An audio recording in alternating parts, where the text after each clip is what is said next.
Hi everyone, Joe here from ElitePodcasts-dot-net. Welcome to another episode of Make Your Podcast Elite, where I bring you fully human-crafted content, tailored for your ears and brought to life with cutting-edge AI voice tech. Today, we're tackling the elephant in the room. Should I add my podcast to YouTube? But before we dive in, a quick reminder. Every topic on this show is designed to help you grow your audience, elevate the listener experience, and master the art of podcast production. So let's get to it. All right, let's cut to the chase. Should you put your podcast on YouTube? Honestly, I think the verdict's already in. Yes, it's a no-brainer. A few years back, people argued YouTube wasn't a podcast platform. Spoiler alert, they were wrong. Today, it's the second largest search engine out there, which means it's a goldmine for your podcast SEO, even if that's the only perk you're chasing after. And trust me, I've been there, spending hours uploading audio files with a static image of the show artwork, tweaking settings to get episodes in the right order. It was a slog, but now, YouTube's RSS feed integration is a game changer. You just plug in your feed, and boom, it's fast, it's easy, and your podcast is perfectly set up on the platform. No more fiddling around. Seriously, there is zero downside to this. Now, what about listenership? Does anyone actually tune in on YouTube? Back in the old days of manual uploads, the numbers were underwhelming. Hence the debate about whether YouTube was even worth it. But with this new RSS method, I've got a first-hand scoop for you. Take Make Your Podcast Elite as an example. I added the RSS feed, forgot about it for 2 weeks, and didn't expect much based on past experience.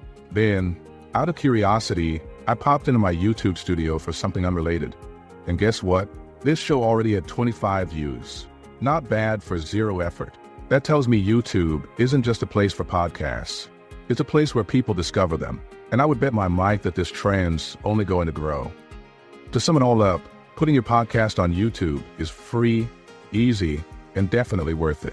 Usually, when I publish Make Your Podcast Elite, the notification from YouTube is the first one I see, another sign they're serious about podcasts. And while I'm not exactly sure why, YouTube has created those short-type videos of these episodes, and they have received plays as well. The bottom line is YouTube has done an excellent job integrating true podcast RSS feeds into their content mix. Less than a year in, YouTube is really starting to become a force in podcasting. But before I forget, I will include a link to this podcast's YouTube show page. The link will be right at the top of show notes, before the episode description. This is how your podcast should look when you add your RSS feed to YouTube. If you're having problems getting on YouTube, reach out to me for some help. Before I wrap up, let's talk about the podcast evaluation report, one of my favorite ways to help podcasters like you.